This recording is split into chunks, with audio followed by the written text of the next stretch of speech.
सभासदों, मान्य उप सभापति जी।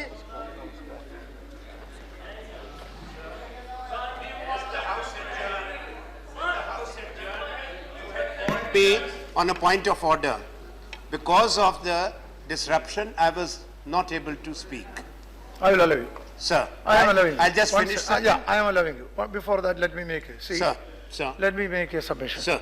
It is a submission Sir. from the chair. I am ready to allow you, I will allow you. Anil Madhav Dave was speaking. Then after that, I will call Madhav Dave. And I have some names. No, I am saying, I have some names. Sorry, Papa. Hi, sir. I have some names, all names I will call.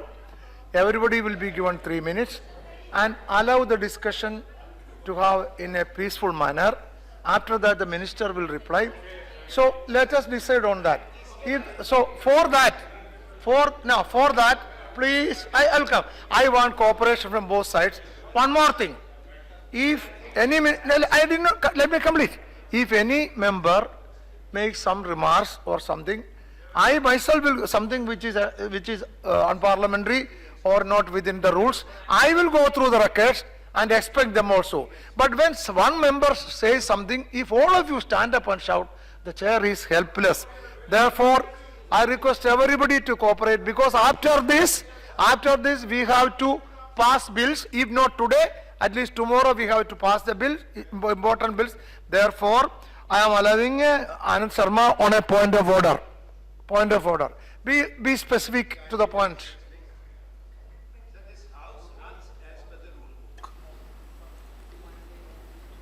irrespective of the subject that is being discussed, the dignity of this House and the dignity of its members has to be upheld.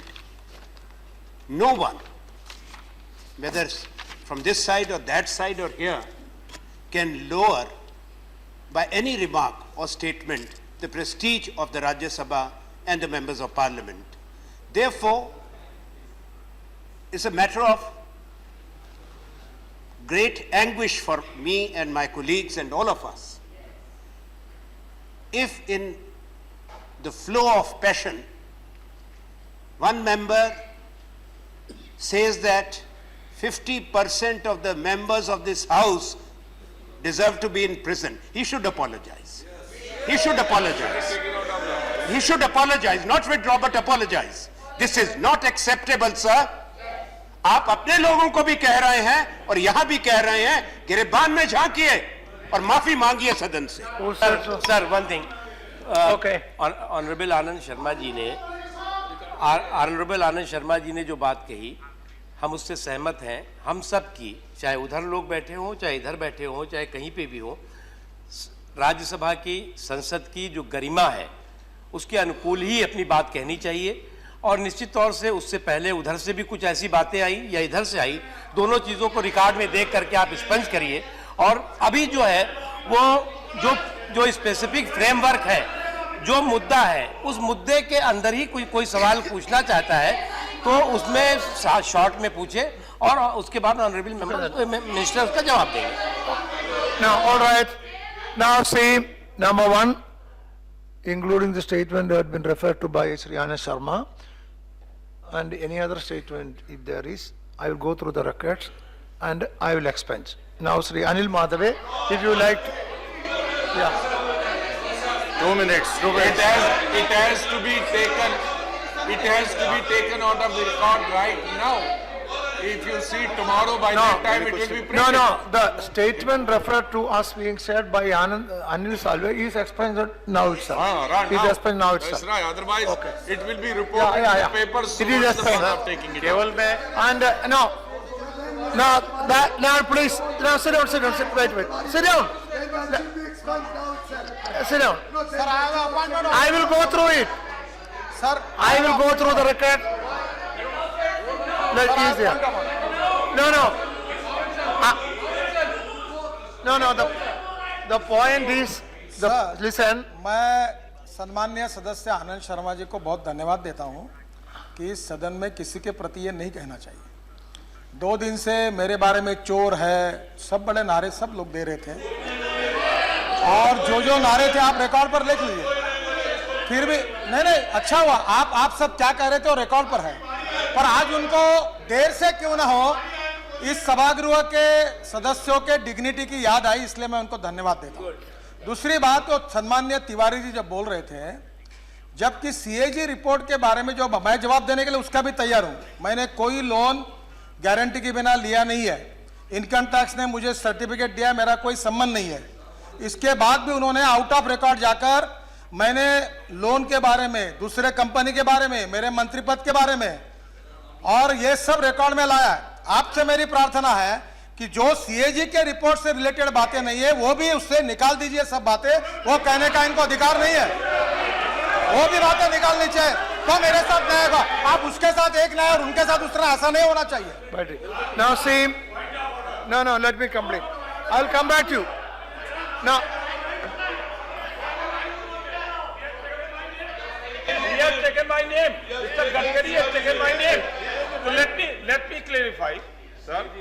Question आपने जो permit किया था, ये permit किया था कि CAG report के संदर्भ में क्या पूर्ति में कोई गड़बड़ी है या नहीं, इस बारे में बोलना था। तो सर मुझे बताना था कंपनी का पता, मुझे बताना था कंपनी में कोई 16 कंपनियां एक चाल में रह रही हैं, मुझे ये बताना था कि प्रमोटर कौन है, मुझे ये बताना था, मुझे ये बताना था। तो 16 कंपनियों का एक ईमेल है, ये बताना था। झूठ बोल रहा है, 16 कंपनियों का एक ईमेल है, ये भी बताना था। मुझे बताना था कि ड्राइवर जो है वो भी डायरेक्टर है, मुझे ये भी बताना था कि इनका चपरासी भी डायरेक्टर है। please. तो मैंने with in framework now sit down. With in That's okay, sit down. Now please sit down. Now see, on the issue, now Mr. Gadkari, वो कोयला खाने वाले hey Mr. Gadkari please, Mr. Gadkari please, hey Mr. Naqvi, Mr. Naqvi please, Naqvi ji, Naqvi ji, Naqvi ji, Naqvi ji, Naqvi ji please.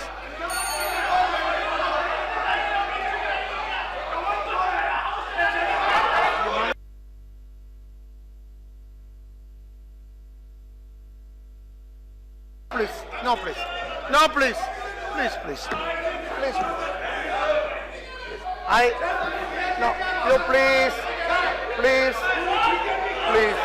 No, please. Misri ji, please. Misri ji, please.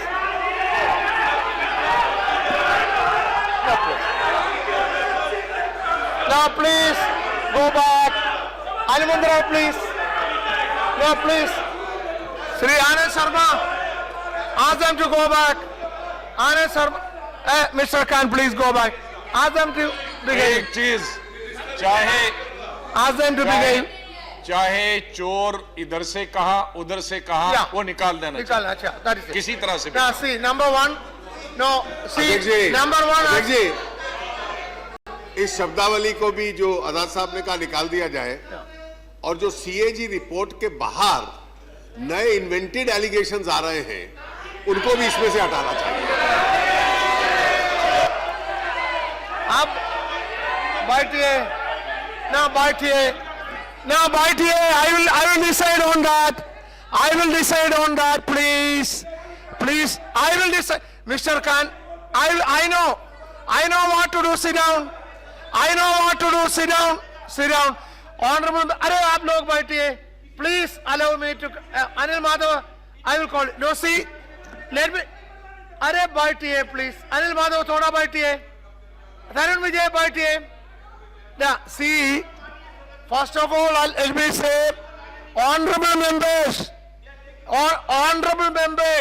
see, every honorable member of this house is an honorable member. Nobody can be called chor or thief. We cannot, no please, we cannot do that. Number one. Number two, and if there is anybody has referred to the word chor or thief regarding anybody, all such words are expunged. Number one. Number two, shouting slogan is not permitted in the house. Slogan shouting should never form part of the record. Should never form part of the record. If that has come on the record, it should also be expunged. Number three, we are discussing a specific issue on the statement made by Mr. Nitin Gadkari. Whatever is referred to there, whatever is mentioned there can be used for asking questions, but no new allegation from outside. No, please, no new allegation from outside can be made. If you want to make new allegation, there is a procedure. Write to the chairman, get the permission, we will give permission if necessary, if it is okay.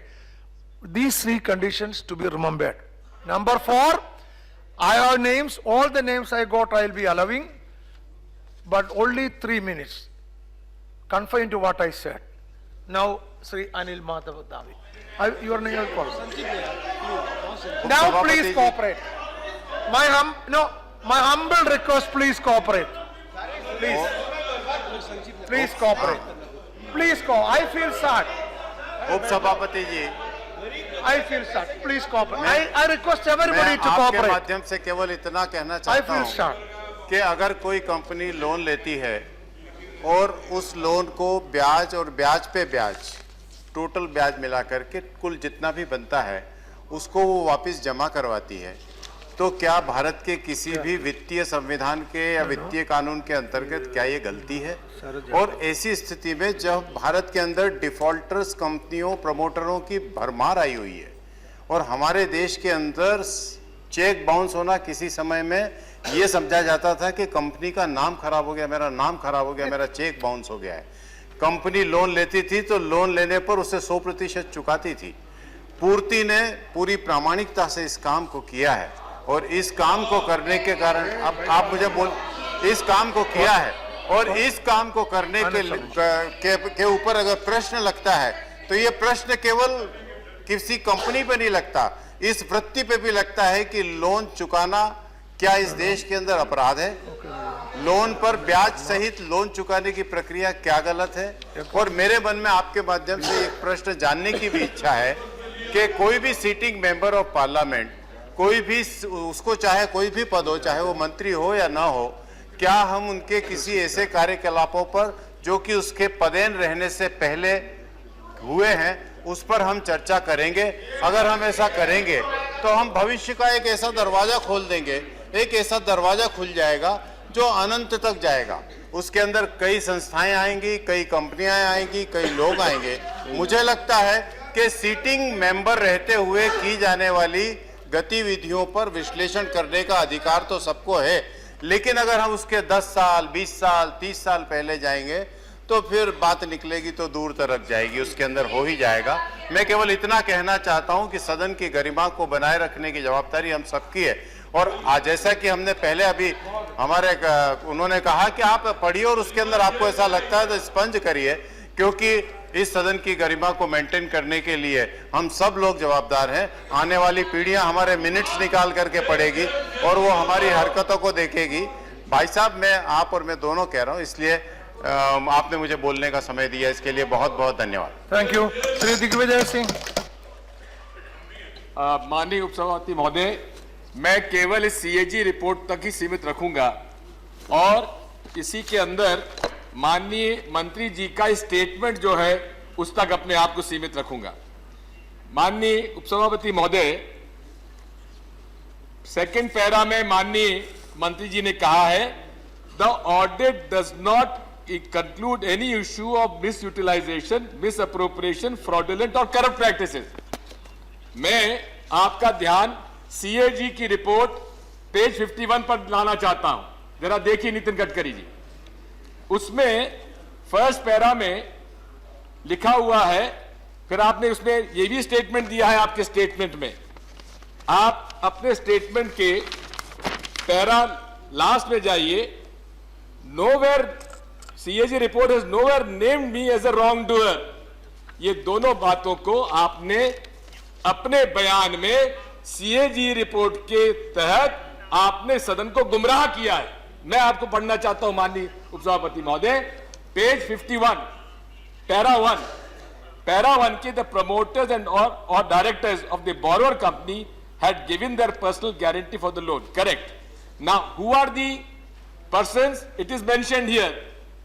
Nitin Jairam Gadkari, I think that is you, sir.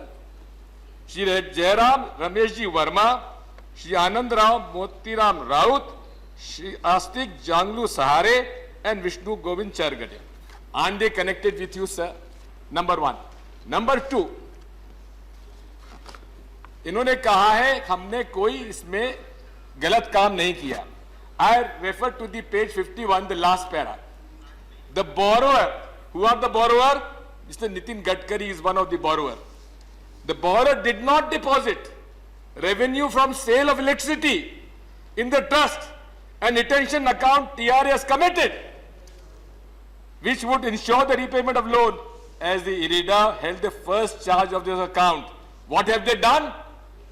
You go in the same para, 5.73 crores were paid to the other lenders. The money that was generated from the subsidy which you have taken, it was given to the other banks. Number one, sir. And this is, I'm quoting from CAG report. Number two, sir, I would like to point out on page 61,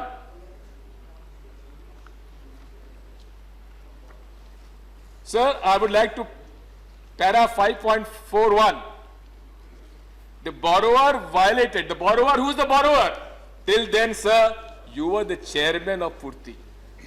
You have violated the terms and conditions for subsidy schemes. IREDA continued giving subsidy. Sir, is it not an indiction against the Honorable Minister? I am quoting only from the CAG report. So the other thing I would like to point out, sir, October 23rd, 2012, मैंने 2012 में तत्कालीन माननीय प्रधानमंत्री doctor Manmohan Singh ji को पत्र लिखा था, जिसमें पूर्ति के खिलाफ मैंने एलिगेशन लिखाए थे और कॉर्पोरेट अफेयर्स मिनिस्टर से मैंने अनुरोध किया था कि उस पर इनकी स्पेशल फ्रॉड इन्वेस्टिगेशन ऑफिस से जांच की जाना चाहिए। माननीय सदन के नेताजी, आप कॉर्पोरेट अफेयर्स मिनिस्ट्री के भी चार्ज में हैं।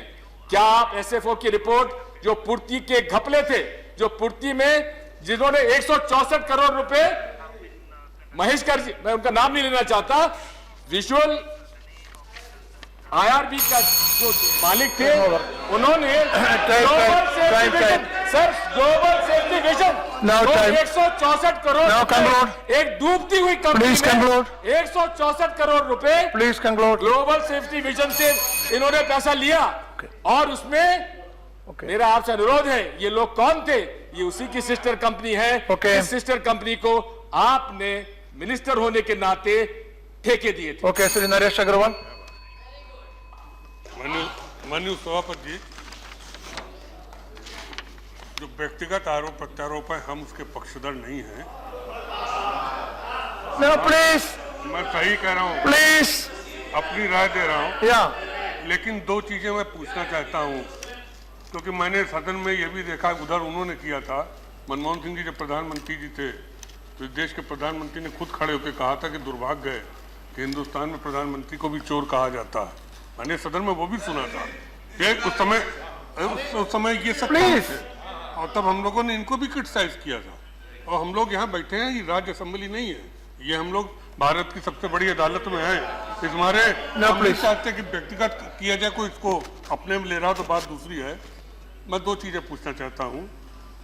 सीएजी ने जो आप पे आरोप लगाया कि आपने लोन जिस कार्य के लिए लिया था, आपने उस कार्य के लिए लोन जो है यूटिलाइज नहीं किया, उसको आपने दूसरे कार्य के लिए इस्तेमाल किया या दूसरी कंपनी को दिया, क्या सही है कि नहीं? नंबर दो, मैं वित्त मंत्री जी आपसे भी जानना चाहता हूं कि बैंक जो ओटीएस करती है उसकी गाइडलाइन क्या है और क्या माननीय नितिन गडकरी जी की कंपनी के लिए जो ओटीएस किया गया वो गाइडलाइन के तहत किया गया या गाइडलाइन से अलग किया गया? श्री शरद यादव, शरद यादव, हरिवंश जी बोलेंगे, ओके, नहीं, हरिवंश जी सर बोलेंगे, शरद यादव, श्री आनंद शर्मा, हरिवंश वो no, only those who give name. Shri Shantaram Nayak, Shantaram Nayak, no, आपका नाम इधर है, आप, no, if Sharad Yadav will come, then your name is here. Harbans, he will speak. No, वो Sharad Yadav जी आएगा उस समय बुला, And if he does not come, then I will we see that. I tell you that he is not coming. ठीक है, but this clarification goes by name, not by party. It is No. not by party alone, sir. I have Okay, given I- the name of Harbans ji. No.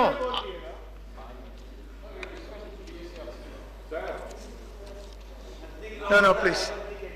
Tyagi ji, Sir, सी मैं अभी शरद यादव का नाम लिया, वो नहीं है तो मैं आपका नाम इधर है, I will call when the time comes. What are you doing? sir, मैं What is your point? Sir मेरा कोई पॉइंट नहीं है ना मेरा कोई पॉइंट ऑफ ऑर्डर है हाँ, मेरा सबमिशन है कि as the chief whip of the party हाँ। I have given the name Yeah. Shri Harivansh ji हाँ। Neither myself nor Shri Sharad Yadav ji speaking on behalf yeah, please. तो he I have given his name That is what I am saying. अब सुनिए now.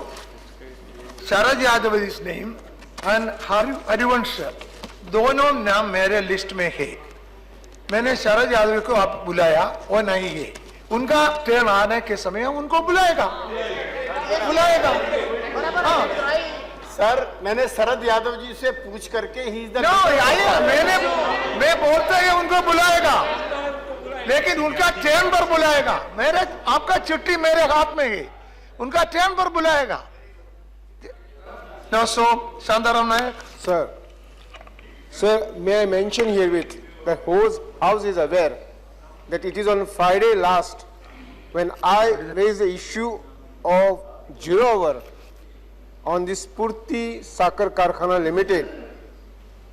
I got the entire support of the most of the sections of the House. And there was a sort of explosion in the House on that day because it was realized by members what serious matter is that. And since then, this episode is going on. This is the third day. I would like to tell that I quoted in my 0 hour the contents from para 5.4.1 of the report. Kindly explain point by point whether the contents of those paras and the things which are mentioned in the CAG report are false. If they are false, you say it in your reply properly. Point by point, I am not repeating those.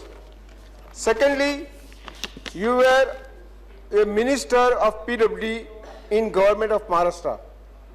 Can you tell this House that your activities as PWD minister of Maharashtra, when you built so many flyovers, roads, highways, whether you are because the activities, his activities That is not within the are scope of this. related to CAG.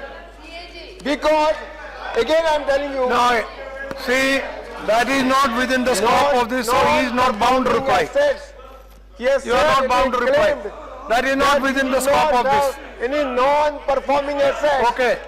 When he did not have non-performing assets of Shantaram that Nayak, that is I not am within the mentioning scope that. of this statement. Is it not related to CAG?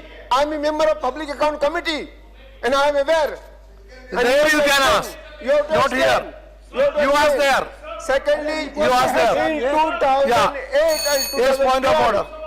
Mr. Nitin Gadkari point of order. purchased Okay. main Ganga Next, in please stop. Bandara district. Point of order. Mahatma Sugar Sir. Factory in Wardha Now, please. district. Sir, How did you purchase? Okay, let me have this. How My did you point of purchase order this is- factory? 1 second. Already, time over. No, Time over. Time over. Time over, time over. Sir, Time over. injustice. What is the point of order? I already said. point of order. How can Gadkari say I that have different point he of had order. You will not even listen to me. non-performing assets? subsidy illegally. Your time over, sit No, down. no. How do you say, sir? Your time This is- over. This is injustice. No, your time This is over. injustice, Your It is Honor. 4 minutes already, sit down. Secretary, during his term. No, as please. Minister, 95, Sit down, please. was Your time over. By name IRB. Shantaram Nayak. Gave loan Shantaram Nayak, to please. his company. Shantaram What Nayak, happened to please. that loan? What happened to that loan? Time over. That Time loan, over. the amount of 165 No point, you, what is the point of order? No, please. And he said, Sit down. Not going on record. Mike क्यों Not going on record, Shantaram Nayak. Not going on record. अभी कौन उत्तर दे sir That is not Shantaram Nayak, now Javadekar. Sir my point of मुझे protection चाहिए आपसे I want protection See, Because- I am in a because- position where I need your protection. Sir, for 10 years, I wanted to raise points based on CAG report.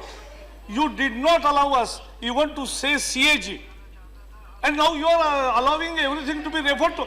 CAG report was never allowed to be every time. 1 minute. मेरा point of order है. Now please listen to that. Sir, Bhargavan, Sir. let him say. sir, Let him say, listen to that. listen to. Arey bhai TL, you listen to that. Sir, Can you? sir, Arey bhai TL, listen to that. listen. Why don't you listen to that? Sit down. You proceed. Listen to that.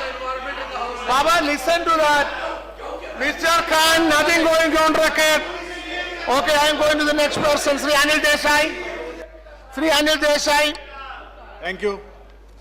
Sir, Purti Sakhar Karkhana Limited is a company based on basically cooperative principles, and the capital subscribed in the company, Please. the capital subscribed to in the company is by the persons or entities with a sole objective of encouraging farmers of Vidarbha by way of generating employment No, please. He is saying and if you why raise their standard of living, and at the same time dissuading them from following the path of suicides. This objective is very much in the offing the way things are going on, because I come from Maharashtra and we have seen how this particular venture is working. The steps taken to make this venture successful and to avail the facilities, whatever by way of availing loan, the organization in order to run properly and fulfill the objective of maybe profit or repaying the creditors. If the promoters, if the directors, if the management is not successful, after putting on lot of efforts, then the remaining things come. Here the way IREDA had extended the loan, or it had given the push by way of loan, and the purpose for which it was given, the management, when it saw that it is not fulfilling, or it is not able to fulfill the object, the very next, I have permitted along him. with it, I have allowed along him with 3 it. minutes. Sit down. No, you cannot question. with it. I allowed him 3 minutes. Sit down. along with it, sir, they have spoken their mind. It is very much my right. Sir, they have spoken their mind. It is very much my right to put forward. No, that is And up they to me should to look know- after. They should know what the Sit down. decision is.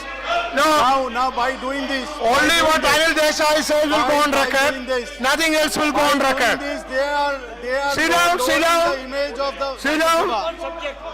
Sit down, They sit are down. lowering, they are diminishing. Only they what are- he says They are on lowering, they are tarnishing. I the allowed image him. of Sit down. The house. This is not going. Sir, when You sir, please, when you Anand go ahead. Sharma, when All- Anand Sharma, Sit down. sir, Manish Shankarayar, sir, sit down, when- please. When Anand Sharma spoke, he spoke of holding up the image of the You house. say your point. by Don't refer speaking to them. Or just coming Don't in my refer to way. them. You say what you have So to say. you extend my time. So very much the things which are done, Nothing else will go on record, only what Anil Desai says. Sir, as Sit per, down is not going on record. sir, as per the recommendation Animal of Rao, the sit CAG, down. Mr. Khan, sit down. Sir, as per the Mani recommendations of Sanghar, the sit CAG, down. sir, as the observations go of the CAG, if you see the observations of the CAG, there is nothing mentioned. They have come out with certain observations. These observations need to go to PAC, Public Accounts Committee. That will put its remark, that will come with the recommendation to the House, and accordingly government would think of the recommendations. So what they are saying, I'm not referring to CAG. I mean, they should speak when their turn comes. What I'm saying is, I have all the liberty to say because I've seen this project, how it is coming up. And if it is meant for the farmers, if they are speaking, if they are really thinking of betterment of the farmers, this project very much belongs to farmers, sir. This project belongs to very much farmers. And if whatever is been done, sir, repayment, one-time settlement, one-time settlement, one-time settlement. Shri Tapan Kumar Sen. Very much within the limits time over. of the law. The land of Tapan the law Kumar is Sen. depend on that. Land of the Anil law Desai, sit permitted, down. and nothing wrong has been done in No, this. not Sir, going. Sit down, sit down. Sir, when Shri UPA Tapan Kumar Sen. No, Sir, Anil Desai, sit down. when UPA government It is not was going on record, sit down. Anil Desai not going on record, sit down. You have taken 4 minutes. Arey 4 minutes ho gaya, sit down. Now Shri Tapan Kumar Sen. Tapan Kumar Sen. Baba, it is not going on record. Tapan Kumar Thank you, Sen. Deputy Chairman, sir. I ask from the Honourable Minister certain clarification. I am not casting aspersion or insinuation on anybody or any organization. So far as the report has come, and on that, I am not talking about CAG report also, because on the CAG report, Honourable Minister made a statement, I am asking clarification out of that. So, Mr. Prakash Javadekar, don't raise point of order. So, the thing is that I am out of that. I look into in the context of Honourable Minister's statement on the report cannot be totally wished away. What I see, I think there are certain point of illegitimacy and impropriety which, as per my understanding, there are certain cases of illegitimacy and impropriety which need to be addressed upon. One point, it may be my general opinion, you may accept or not, this OTS business is something wrong. And not only now, even in the earlier regime, I raised that. One-time settlement system is a kind of amnesty scheme being exercised on account of public money. You have taken loan from the bank, thereafter one-time settlement, you need not give your full due. It itself is wrong. For that particular I cannot blame only the Honourable Minister, it is a whole system altogether against which we are fighting, our party is fighting, number one. Number two, in this particular case, as I look into, for the purpose for which the resource flowed under a particular scheme, that purpose has not been served. But even then, please, even then, that money was utilized gainfully. Instead of green energy, coal energy was produced, and definitely energy was produced not for philanthropy, but for a business. It earned certain revenue and that was not shared upon, and that is what CAG has clearly pointed out. I think this is also for the purpose the loan has been taken, that was not served. Even if you pay back the loan, of course, there was an amnesty of around 12 crore. The total assessment was 84 crore, payment was made 72 crore. There was an amnesty of 12 crore, but for the purpose, the fund flowed for generating green energy, and for the purpose it should have been exercised, it was not exercised, utilized for that purpose. I think here lies the basic illegitimacy on which CAG has clearly pointed out, and Honourable Minister has given his own explanation. But this thing did not stand explained on that. There are other aspects as well. I am not going into, because time will not permit, I am not going into other aspects as well. There are doubts, the manner the CAG has reported, there are doubts about the credential and ownership of many of the companies. And it is a question that there are 8 other companies. What action has been taken on them who have not paid a single pie? This is a part of the whole thing. But again, that cannot exonerate this case, particularly on the point of illegitimacy and impropriety. I have raised and I request Honorable Minister should give a clear clarification on Okay, thank you, about sir. the illegitimacy. Sri Harivanshi. माननीय उपसभापति जी, आपने मौका दिया, मैं आभारी हूं। पिछले 2 दिनों से लगातार भ्रष्टाचार, घोटाला और इस तरह के अनेक ऐसे शब्द हम सब सुन रहे हैं जो हमारी राजनीतिक जीवन में, हमारी राजनीतिक प्रणाली में नहीं होने चाहिए। मैं इस संबंध में एक प्रसंग सुनाना चाहता हूं कि हमारी विरासत क्या रही है और आज हम कहां खड़े हैं, कैसे सवालों पर हमें बातचीत करनी पड़ रही है। इस साल भारत सरकार ने पंडित मदन मोहन मालवीय को भारत रत्न दिया। मालवीय जी आजादी की लड़ाई के शिखर पुरुषों में थे। जब वो, मैं आ रहा हूं सीएजी पर ही आ रहा हूं, मुझे आप इजाजत दें, मुझे आप मेरी बात सुने। मालवीय जी जब वाइस चांसलर थे तब की घटना है, उनके घर में 2 किचन चलता था सर, एक उनके निजी परिवार के लिए, एक खुद उनके लिए। एक दिन उनका एक पोता बिना खाए परीक्षा देने गया, मालवीय जी भी भूखे रहे। जब लौट कर वो बच्चा आया तो पूछा आपने मालवीय जी से कि आप भी भूखे रहे, मुझे भी भूखे रखा क्यों? मालवीय जी ने जो जवाब दिया सर, वो हमारे सार्वजनिक जीवन में हम सबको याद रखना चाहिए, तो ये स्थिति नहीं बनेगी। मालवीय जी ने कहा, देखो मेरे किचन का अन्न, जो देश का सबसे बड़ा एक गुप्त परिवार जो आजादी की लड़ाई में दान देने वाला है, जिसने काशी विद्यापीठ की स्थापना की, भारत माता मंदिर बनाया, उनके परिवार से ये दान में आया हुआ अन्न है, मैं खाता हूं। घर में जो भी किचन चलता है उसमें घर के श्रम से उपार्जित अन्न है जिससे किचन चलता है। तुम लोगों ने देश की आजादी की लड़ाई के लिए, देश के सार्वजनिक जीवन के लिए कुछ किया नहीं है, इसलिए वो अन्न मत खाओ। ये हमारी सार्वजनिक मर्यादा रही है सर। मैं आपको बताना चाहूंगा, मैं पंडित जी और गांधी जी की बात छोड़ दी, वो बहुत बड़े लोग थे सर। मैं लाल बहादुर शास्त्री की, मैं कामराज की, मैं राम सुभग सिंह की, मैं भोला पासवान शास्त्री की और अनेक ऐसे लोगों के ऐसे प्रसंग सुना सकता हूं जिन्होंने जो जीवन जिया उससे एक नैतिक मापदंड स्थापित किया। आज हमारे राजनेता चाहे इधर के हो चाहे उधर के हो, क्या हम जीवन जी रहे हैं? हम एक दूसरे पर किस किस्म के आरोप लगा रहे हैं? अगर इनसे हमें बचना है तो हमें अपने पुराने विरासत और पुराने आदर्शों की ओर लौटना होगा। सर मैं यही निवेदन करना चाहता हूं, अगर हम अपने आदर्शों की ओर होते तो 2 बरस से संसद इधर से या उधर से ये हालात देखने को नहीं मिलती, और कम से कम आत्मसम्मान से कहते कि हम राजनीति में हैं, हम उस परंपरा की राजनीति में हैं जिसमें मालवीय जी, जिसमें गांधी जी, जयप्रकाश जी, जिसमें जवाहरलाल नेहरू जैसे लोग रहे हैं, कामराज जैसे लोग रहे हैं। कामराज जी को कोई शिक्षा नहीं थी, कैसे वो व्यक्ति थे? सर हमें याद रखें, मेरी गुजारिश यही है। धन्यवाद। Thank you very much, Sri D. Raja. Sri D. Raja.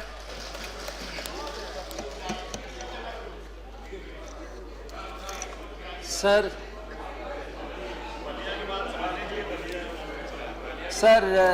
in the statement made by the minister, he frequently referred to one-time settlement. If a company incurs genuinely loss and if company is in a position it cannot pay back the loans, it goes for one-time settlement. Since finance minister is sitting here, I would like to ask, this one-time settlement needs to be redefined. It has become source of corruption. It has become source of willful default. And I find it is the root cause for the huge NPS that our banks have got. And finance minister should take note of it. Now I am asking the minister whether the said company, Purti, use this one-time settlement as a means to do willful default. Otherwise, why CAG has to make a reference to this company? And there is a reason for CAG to make reference to this company because of this manipulation for willful default. That minister will have to clarify. Having said that, the case is not just financial. Case is not just financial. The question is, can a non-conventional energy generating company be automatically converted into conventional power generating unit? Thermal. In this case, thermal. In this case, thermal. Whether the permission of conventional energy unit was cancelled, whether a fresh permission for thermal power station was taken, because the procedure for both is different, not the same. And moreover, when you talk of clean energy or other things, the forest, that Manuja forest, is just 3 to 4 kilometers away from the said ideal power plant. How does it protect the environment? The minister should explain. Otherwise, there is no point in blaming CAG. CAG goes into accounts and CAG gives its report in the interest of the country, whether country incurs loss or because country's exchequer faces loss because of this company. You are not saying that. No point in blaming CAG. Why CAG should mention the company in which you are involved? CAG could have mentioned several other companies. Why this Purti company? So there is something which needs to be explained, and minister should explain this to the house. Thank you. Anand Sharma. Sir, जो जिस विषय पे बात हो रही है, मैं कोई वो बात नहीं दोहराऊंगा जो माननीय सदस्यों ने पहले कह दी। दूसरी बात, हमारी कोई मंशा यहाँ के वातावरण खराब करने की नहीं है, क्योंकि सदन में एक रिपोर्ट आई थी, इसलिए प्रश्न उठा है। मुझे एक मंत्री जी ने जो कहा है, माननीय गडकरी जी ने, स्वीकार करते हैं कि आपका अधिकार है, आपकी कंपनी का अधिकार है कारोबार करने का, कर्जे लेने का, प्रोजेक्ट बनाने का, पर आपने अपने बयान में ये कहा कि आपको बागास से अलग हटना पड़ा क्योंकि गन्ने का उत्पादन नहीं हो रहा था। अभी भी आपने कहा कि किसान आत्महत्याएं कर रहे थे, तो उससे एक प्रश्न उठता है, क्योंकि वन टाइम सेटलमेंट का केस है कि अगर इसका मतलब माली हालत अच्छी नहीं थी, कर्जा लेना तो अधिकार था, तो अगर ऐसी बात थी तो आपने कर्जा लिया। आपने स्वयं कहा कि हमने कर्जा लिया और हमने गारंटी के साथ लिया। मैं आपकी बात को मानने को तैयार हूँ, पर एक बात उठती है, जब आप कर्जा भी ले रहे थे, वन टाइम सेटलमेंट भी हो रही थी, गन्ने का उत्पादन नहीं हो रहा था जिससे आपको बदलना पड़ा कोयले की तरफ, तो उस समय इसी कंपनी ने 2 शक्कर के कारखाने, शुगर मिल्स ली, एक बनगंगा भंडारा में और दूसरी वर्धा में। तो अगर गांधी तो 2 शुगर मिल्स उसी समय में ली जिस समय गन्ना का उत्पादन नहीं था, पैसा नहीं था, कर्जा लेना था। इस पे जरा स्पष्टीकरण आप देते। देखिए, इसको भी स्पष्ट आप कर दें, क्योंकि वो उसी समय में हुआ था जब आप उससे थे। एक मेरा सिर्फ यही क्लैरिफिकेशन है, उसको स्पष्ट कर दें। Okay, thank you very much. Shrimati Rajni Patel. Sir, आपके माध्यम से मैं मंत्री जी को 3 सवाल करना चाहती हूँ। एक तो पूर्ति सहकारी साखर कारखाना पहले था मंत्री जी, उसको आपने साखर कारखाना कर दिया, लिमिटेड कंपनी कर दिया। तो एक्चुअली साखर कारखाना का मतलब हमारे हिंदुस्तान में और खासतौर पे महाराष्ट्र में किसानों के लिए शुगर फैक्ट्री खोलने का मतलब ये होता है, लेकिन किसानों की जगह कुछ कंपनियों ने आकर ये साखर कारखाना टेक ओवर कर दिया, जिसमें IRB उसका रेफरेंस भी हुआ है, ये कंपनी का सबसे ज्यादा स्टेक रहा। सर, 2000 से 2011 तक गडकरी साहब इसके चेयरमैन रहे हैं और उसी टाइम पे ये सब घोटाला सामने आया है। 39 प्रमुख कंपनियां इसमें शामिल थी जिनका बहुत बड़ा स्टेक था, और एक इंटरलिंक करके गडकरी साहब 1000 से 1200 कंपनियां यहाँ पे टोटल कंपनी हो गई है। और सर, इसके सभी के एड्रेसेस झुग्गी झोपड़ियों में मिले। सभी कंपनियों के एड्रेसेस झुग्गी झोपड़ियों में मिले। जो कंपनी जो बैंक के पास झूठा बयान दिया गया,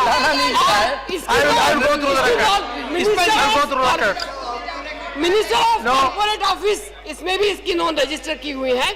इतना ही नहीं तो गडकरी जी के जो नौकर है, ड्राइवर है, मुनीम जी है, इन सब के लाखों रुपए के शेयर्स इस कंपनी में रहे हैं। अगर ऐसे हमारे भी ड्राइवर होते तो हम भी बहुत खुश रहते थे। मुझे एक ही बात कहनी है यहाँ पे कि ये सब करते समय जिस विदर्भ की भाषा ये करते हैं, जिस विदर्भ की आत्महत्या की भाषा ये सरकार बोलती है, उसी विदर्भ में अगर आत्महत्याएं होती है तो इन्होंने इन किसानों की क्या वचन पूर्ति की या सिर्फ पूर्ति की, ये मुझे पूछना है। सर, पूर्ति शुगर फैक्ट्री में बगैस बेस शुगर फैक्ट्री खोलने का सोचा, बगैस बेस फैक्ट्री सोचे, को जनरेशन प्लांट करने का सोचा, लेकिन उन्होंने बाद में बोला कि हमारे पास गन्ना नहीं था, रॉ मटेरियल नहीं था, और इसलिए हमने बगैस बेस का कोल बेस कर दिया। तो जब इन्होंने गन्ना बेस फैक्ट्री खोलने का सोचा था, जब लोन लिया था, तब क्या वहां पे गन्ना मौजूद था क्या, ये मैं पूछना चाहती हूँ आपके माध्यम से। सर, ओटीएस के लिए मैं आदरणीय फाइनेंस मंत्री जी यहाँ पे हैं, जब कोई भी कंपनी ओटीएस करती है तो एनपीए में जाते बगैर उसका ओटीएस नहीं हो सकता। इसका मतलब साफ है कि ओटीएस जब गई है कंपनी, पूर्ति कंपनी, ओटीएस जब हुआ तब ये एनपीए में गई थी, लेकिन उसी टाइम पे उन्होंने दो फैक्ट्री उसी विदर्भ में, जहाँ की ये बात कर रहे हैं, जहाँ पे गन्ना नहीं है बोल रहे, उसी विदर्भ में उन्होंने महात्मा हो या वैनगंगा हो, ये दो फैक्ट्रीज उन्होंने साथ में ली है, और ये सभी सरकारी योजनाएं आपने खीसे में डालने की कोशिश की है। सर, सीएजी रिपोर्ट ये स्पष्ट करता है कि सब्सिडी के पैसे अनधिकृत इल्लीगली अपेड़ा को दिए गए हैं, जहां मंत्री जी बार बार बोल रहे हैं कि एक भी पैसा सब्सिडी का पूर्ति ने नहीं लिया है, इसका वो स्पष्टीकरण दें। और गडकरी साहब, मैं एक ही आपको दरख्वास्त करना चाहती हूँ कि Caesar's wife should be above suspicion, आपने सस्पेशन के घेरे में नहीं रहना चाहिए, इतना ही मैं कहूंगी और मेरा शब्द पूरा करूंगी। Okay, now, honorable members, see, all names I got in time, got exhausted, but I have got two names late, Sri Kashyap and Atwale. I am allowing them also 1 minute each. Sri Kashyap. Deputy speaker साहब, चूंकि आज सदन का तीसरा दिन है जबकि सदन काम नहीं कर पा रहा है, और विषय जो उठा है वो कहीं ना कहीं सवालिया निशान पैदा कर रहा है कुछ मुद्दों को लेकर। मैं बहुत आरोप और प्रत्यारोप के संबंध में बात नहीं करूंगा, लेकिन एक जरूरी उपज और बात जो हमें लगती है पूछना कि माननीय मंत्री जी जिन पर आरोप लगा है सीएजी की रिपोर्ट के आधार पर, हम ये जानना चाहते हैं कि जिस मद के लिए आपने लोन लिया और आप चुकाने की बात भी कह रहे हैं, बाद में गन्ने की उपलब्धता न होने की वजह से वो डाइवर्ट किया गया। हम जानना यह चाहते हैं कि इस धन का, जो सरकारी धन या लोन का धन जो किसानों की बेहतरी के लिए शायद मिला होगा, उसको डाइवर्ट करने का काम किस नियम के आधार पर किया गया? क्या उसको डाइवर्ट करने से किसानों का नुकसान नहीं हुआ होगा? एक इस पर केवल आपसे जानना चाहेंगे। धन्यवाद। श्री अतवाले जी। डिप्टी चेयरमैन सर, इस अगस्त हाउस में जो चर्चा चल रही है, मुझे लगता है कि नितिन गडकरी जी एक ईमानदार नेता है, कार्यकर्ता भी है, और उन्होंने मतलब पूर्ति कंपनी निकाली थी, विदर्भा में आत्महत्या बढ़ रही थी, किसान जो है मतलब महाराष्ट्र से विदर्भ अलग हो गया, लेकिन विदर्भा का डेवलपमेंट नहीं हुआ था, और इसलिए नितिन गडकरी जी ने मतलब पूर्ति नाम की कंपनी निकाली। और आपने कितनी कंपनी निकाली है लोगों ने? नहीं, कंपनी निकालनी चाहिए, आप भी निकालो, हम भी निकालते हैं। अगर बेरोजगारों को रोजगार देना है तो उपाध्यक्ष महोदय, मेरा कहना इतना है कि नितिन गडकरी जी की पूर्ति के नाम पर उनके मूर्ति को बदनाम करने का काम हो रहा है। और अगर घोटाले की चर्चा करनी है तो कोयले का क्या हो गया, कॉमनवेल्थ का क्या हो गया, 2G ट्रिब्यूनल का क्या हो गया, और इनका क्या हुआ और उनका क्या हो गया? तो चर्चा जो है, तो इसीलिए मुझे लगता है कि क्या हो गया, तो ठीक है। मुझे लगता है कि अपने देश की प्रगति के लिए, उपाध्यक्ष महोदय, अपने देश की प्रगति के लिए इंडस्ट्रियल डेवलपमेंट की आवश्यकता है। खेती का उद्योग तो ही है, लेकिन उद्योगों का निर्माण करने की आवश्यकता है। और नितिन गडकरी जी ने भारी उद्योग उन्होंने निकाले, और 2 कारखाने निकाले। हमारी रजनीता बोल रही है कि इन्होंने कारखाने काय के लिए निकाले, कांग्रेस वालों ने कितने निकाले? नहीं, निकालना चाहिए कांग्रेस वालों ने। और ये मतलब ये तो नितिन गडकरी जी का जो कारखाना है, पूर्ति कारखाना है, सीएजी के रिपोर्ट में कुछ होगा कि क्या मतलब उसमें दे दिया है, लेकिन उसके बावजूद भी नितिन गडकरी जी ने अपने रिप्लाई में अपनी भूमिका रखी है। और नितिन गडकरी जी, तुम आगे बढ़ो, हम तुम्हारे साथ हैं। ये कितना तो हंगामा करना, श्री नितिन गडकरी, लेकिन मैं, मेरी पार्टी तुम्हारे श्री नितिन गडकरी, श्री नितिन गडकरी। सम्मान्य डेप्यूटी उपाध्यक्ष महोदय, पहली बात तो ये है कि ये प्रोजेक्ट इंटीग्रेटेड था। इसमें गन्ना लगाने के बाद गन्ने के जूस से शुगर बनती है और मोलाइसिस से इथेनॉल बनता है और गन्ने का बगास जलाने से उससे बिजली बनती है। इंटीग्रेटेड होने के नाते इसको गन्ना मिल को कोऑपरेटिव बैंकों ने कर्जा दिया था और जो इथेनॉल था उसके लिए बैंक ऑफ महाराष्ट्र और स्टेट बैंक ऑफ इंदौर ने कर्जा दिया था और पावर के लिए, ग्रीन पावर के लिए इरेडा ने कर्जा दिया था। अब उपाध्यक्ष महोदय, वहां 2 फैक्ट्री थी जो कांग्रेस के ही नेता की थी और जिन्होंने हमको बगास देने का वादा किया था।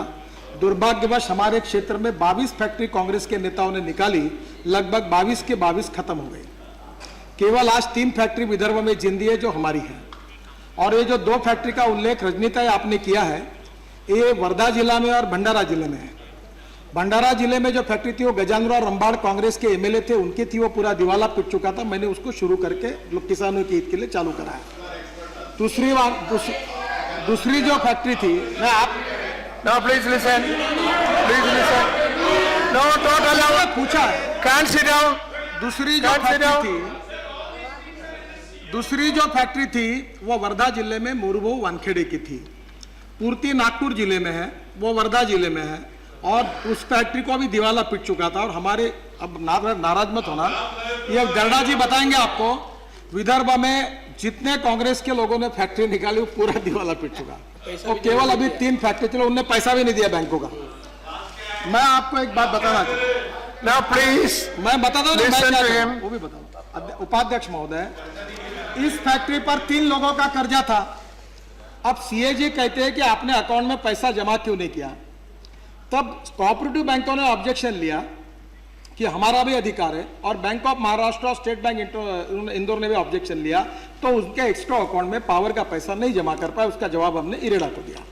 अब बहुत अच्छी बात आपने कही कि ये सब बातें हुए जिसके शंका आपने उपस्थित की, ये बात जरूर है कि इरेडा ये केवल ग्रीन पावर के लिए है और इसलिए ग्रीन पावर के लिए जो पैसा मिलता है वो कोयले के पावर के लिए यूज करना गलत होगा और ये बिल्कुल आपकी सही बात है। इसलिए मैंने इरेडा को, मैं पत्र आपको देना चाहता हूं। ये पत्र की तारीख है, ये हमारे मैनेजिंग डायरेक्टर ने, इरेडा के मिस्टर मुजुमदार मैनेजिंग डायरेक्टर जो है, इनको 14 सितंबर 2009 को दिया। इसकी कॉपी मैं आपको देता हूं, आप सदस्यों को भी दे दीजिए। इसमें हमने रिक्वेस्ट की कि अब हमारे पास जो 3 फैक्ट्री थी वो हमारे क्षेत्र में जो बगास दे वो बंद पड़ गई। हमारे इसमें जितना लगना चाहिए 10% बगास मिल रहा है क्योंकि गन्ना लगा नहीं। अब हमारे पास पर्याय है कि फैक्ट्री बंद करके रखना या गन्ने बगास के बजाय कोयला चलाना। अगर कोयले पर चलाएंगे तो आपको ऑब्जेक्शन आएगा कि ग्रीन पावर के लिए लोन लिया जो आपने कहा। तो हमने खुद होकर, हमने कोई फाइनेंशियल लिक्विडिटी नहीं की, हमारा अकाउंट एनपीए हो गया था और कोई इरेडा ने हमको पैसे नहीं मांगे थे। हम फाइट आउट कर रहे थे क्योंकि हमको करना था। तो हमने जाकर खुद होकर एप्लीकेशन दी कि अब ये ग्रीन पावर नहीं रहे तो इसलिए आप हमको कोयले में लगाने का कोई पर्याय नहीं, हम पैसे चुका नहीं सकते। इसलिए इरेडा को मैंने ये एप्लीकेशन की और इरेडा ने उसको स्वीकार किया और इसके कारण इरेडा के पैसे हमने वापस किए। ये कोई ओटीएस नहीं है। पहली बात, सब्सिडी हमने 1 रुपए की नहीं ली। जो आप बता रहा हूं, पूरा सुन लो दिग्विजय जी, शांति से सुनो। मध्य प्रदेश के कोर्ट में जैसा एफिडेविट करने का काम हो ऐसा मैंने नहीं किया। माननीय गडकरी जी इस हाउस को मिसलीड कर रहे हैं। मैं सुन लीजिए, आप सुन लीजिए। अच्छा ठीक, अगेन चलिए मैं वापस बताऊं। I'm taking it back. I'm taking it back. Okay. He has taken back. Withdraw कर दिया. Withdraw कर दिया. He has taken it back. Withdraw कर दिया. I have lot of things to say again. Withdraw कर दिया. I have lot of things to say. Withdraw कर दिया. Why divided? दिग्विजय सिंह जी, उन्होंने withdraw कर दिया. हो गया. He has withdrawn it. Why was he? He has withdrawn it. When his Purti was raided. No, he has withdrawn it. अभी बैठिए. इरेडा ये भारत सरकार की संस्थान है और नॉन कन्वेंशनल एनर्जी ये भारत सरकार का डिपार्टमेंट है और राज्य यूपीए का था। भारत सरकार के डिपार्टमेंट ने निकाली हुई सब्सिडी इरेडा को डायरेक्ट दी ये सब्सिडी हमारे नाम पर जो थी वो इरेडा ने रिसीव की। नहीं, वो इरेडा ने पूर्ति, मैं फिर से मेरे पर हक्का बंगा लाइए ना आप, मैं बोल रहा हूं ना, मैं अगर गलत, हाँ ये मैं अगर हूं गलत तो मेरे पर लाइए ना। पहली बात, जो सब्सिडी 1.67 करोड़ की थी वो भारत सरकार के विभाग ने इरेडा को दी, हमने 1 रुपया लिया नहीं, एक बात। दूसरी बात, हमने खुद होकर इरेडा को कहा कि जब हम लोग कोयले पे जा रहे हैं तो ग्रीन पावर ने तो हम आपका लोन वापस करना चाहते हैं। मैं आपको सब्सिडी, मैं फिर से बता रहा हूं, आप मेरे ऊपर हक्का बंगा लाइए। 1 रुपया सब्सिडी का पूर्ति शुगर फैक्ट्री में जमा नहीं हुआ है। ये पूरा पैसा भारत सरकार ने, ठीक है सब, ये जो उपाध्यक्ष महोदय है, इसके बाद भी जो कहना है वो बाद में कह सकते हैं। उपाध्यक्ष महोदय, उसके बाद में इरेडा का ये कर्जा वापस करना जिसका उल्लेख यहाँ किया गया है, सम्माननीय एक सदस्य ने कहा कि एक आईआरबी नाम के कोई, क्योंकि उल्लेख रिकॉर्ड था इसलिए मुझे कहना पड़ेगा, जवाब देना पड़ेगा। देखिए बिल्कुल देता हूं। देखो आप में से बहुत से लोग तो मुझे जानते नहीं, मैं हिंदुस्तान का एकमात्र राजकीय नेता हूं जिसने 4000 करोड़, हाँ सर जरा याद रखना, आंध्र के कॉन्ट्रैक्टर को पूछ लेना, 4000 करोड़ कैपिटल मार्केट में खड़े किए और मैंने 8000 करोड़ के काम किए। जब मुंबई पुणे एक्सप्रेस हाईवे बना तो 3600 करोड़ का टेंडर लोएस्ट आया था।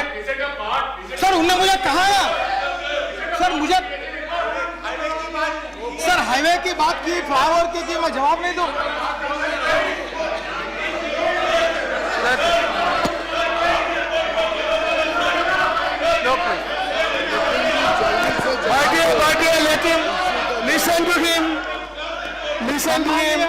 सम्मान्य सुन लीजिए, आरोप लगाते थे, आप सुन लीजिए, बैठिए। काम किया, उसके बाद 10 साल कांग्रेस की सरकार थी और मेरे खिलाफ एक भी इंक्वायरी नहीं, एक भी ऑडिट रिपोर्ट नहीं, कोई कार्रवाई नहीं।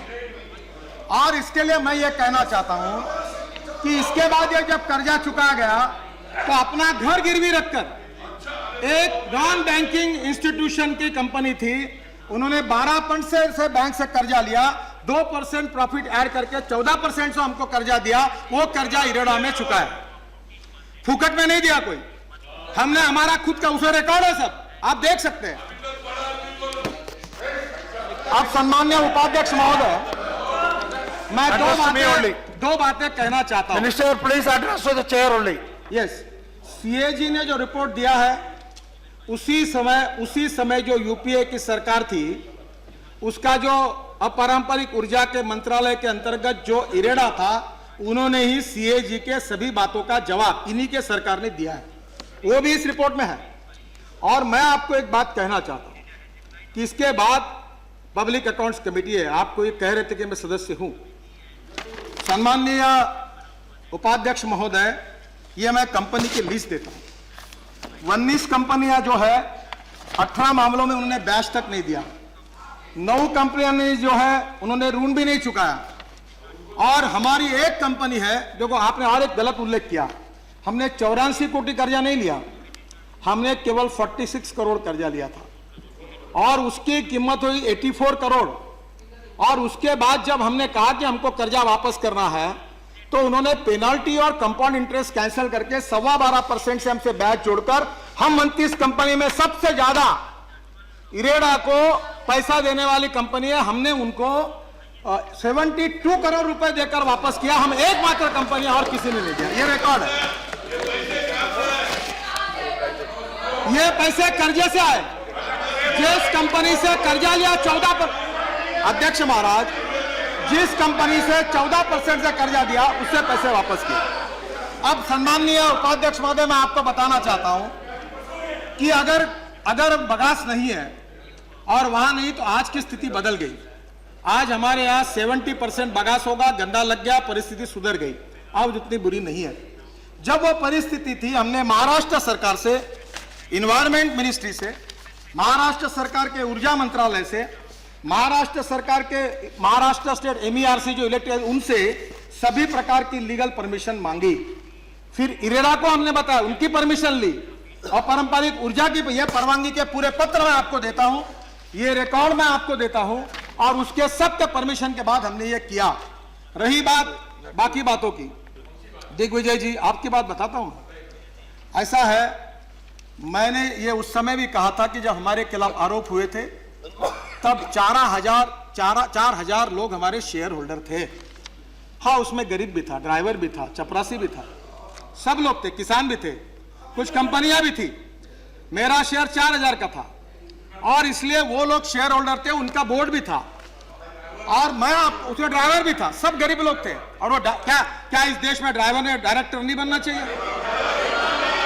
क्या इस देश में गरीब व्यक्ति को डायरेक्टर बनने का अधिकार नहीं है? सम्मान्य उपाध्यक्ष महोदय, इन्होंने इनके सरकार में मेरे खिलाफ पूरी कोशिश की। इनकम टैक्स में सब होने के बाद मुझे एनओसी मिला कि मेरा किसी के साथ कोई संबंध नहीं, जो एनओसी मेरे साथ है। और 2012 में दिग्विजय सिंह, आपने अगर फाइनेंस मिनिस्टर को पत्र दिया तो नितिन गडकरी आज भी तैयार है। जो इंक्वायरी फाइनेंस मिनिस्टर करे उसके लिए मैं तैयार हूं, मुझे कोई अड़चन नहीं है। मैं आपको इतना ही कहना चाहूंगा, इस विषय में भ्रष्टाचार नहीं, मिस एप्रोप्रिएशन नहीं, नियमों का उल्लंघन नहीं, कर्जा माफ किया, किसानों का भला किया। और क्यों भ्रष्टाचार की बात करते हैं मेरे समझ में नहीं आता है। मुझे बता, जब मैंने इतना अच्छी तरीके से कहा है, उसका समाधान होकर 3 दिन बेकार समय खराब किया, उसका पश्चाताप आपको होता होगा।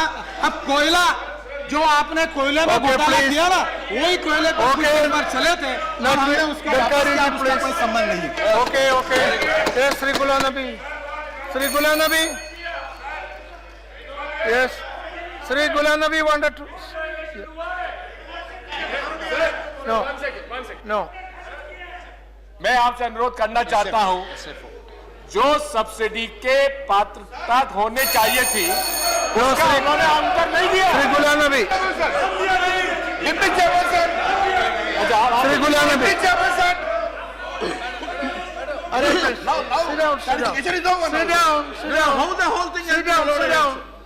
sit down. I got you need not question me. You sit down. No, sit down. I have to decide. You are not to decide. Sit down there. अरे sit down. बार और no, it is my decision. Yes. Shri Ghulam Nabi. Sir, सबसे पहले मैं धन्यवाद करता हूं finance minister का कि हमारी जो मांग थी जीएसटी को लेकर, जो कॉन्स्टिट्यूशनल अमेंडमेंट थी, हमारी मांग थी उसको सिलेक्ट कमेटी को भेजने की और आपने उसको मंजूर किया। लेकिन साथ साथ ही मैं ये भी बताना चाहता हूं कि कहीं न कहीं सरकार के किसी न किसी हिस्से से 1-2 दिन से ये इंप्रेशन मीडिया को दिया जा रहा था या मीडिया को हुआ या बताया गया था सरकार के द्वारा कि कांग्रेस पार्टी गडकरी जी का मुद्दा इसलिए उठा रही है कि हम कुछ कानून पास नहीं करना चाहते। ये इंप्रेशन मैं कोई गाली नहीं दे रहा हूं, ये इंप्रेशन सरासर गलत था, क्योंकि इस सदन में इस तरह की रिपोर्ट्स में पहले भी चर्चा हुई है। हाउस कभी कई 20 दिन नहीं चला है, तो कोई, अरे भाई बच्चों, ये कोई नई बात नहीं थी। आक्रोश था इस सदन में, सदन से बाहर भी, उस पे चर्चा होना स्वाभाविक था। इसलिए अगर किसी को ये ख्याल था कि हम कुछ कानूनों को रोकने के लिए ये कर रहे हैं, ये बिल्कुल इंप्रेशन गलत था। और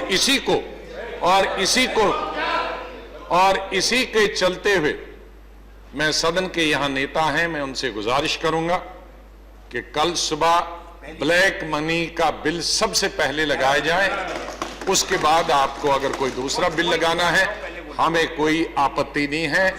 हम कानून जो बिल हैं उनको पास करने में भी सहयोग करेंगे। जहां हमको सिलेक्ट कमेटी को भेजने की जरूरत महसूस करेगी, उसके लिए हम आपसे अनुरोध भी करेंगे, उस पर शोर भी करेंगे। तो इसलिए आप कल ब्लैक मनी का बिल लाइए, उसके साथ कोई और बिल लाना है, हमारा पूरा सहयोग मिलेगा। जहां तक गडकरी जी का सवाल है, आपने खुद बताया कि कांग्रेस की जो बंद पड़ी है और दिवालिया निकल गया, अब वो उनको 8,000 4,000 करोड़ के प्रोजेक्ट तो उन्होंने किए नहीं, उनको किसी ने अनसिक्योर्ड लोन दिया नहीं, तो उनको तो बंद होना ही था। तो इसलिए हम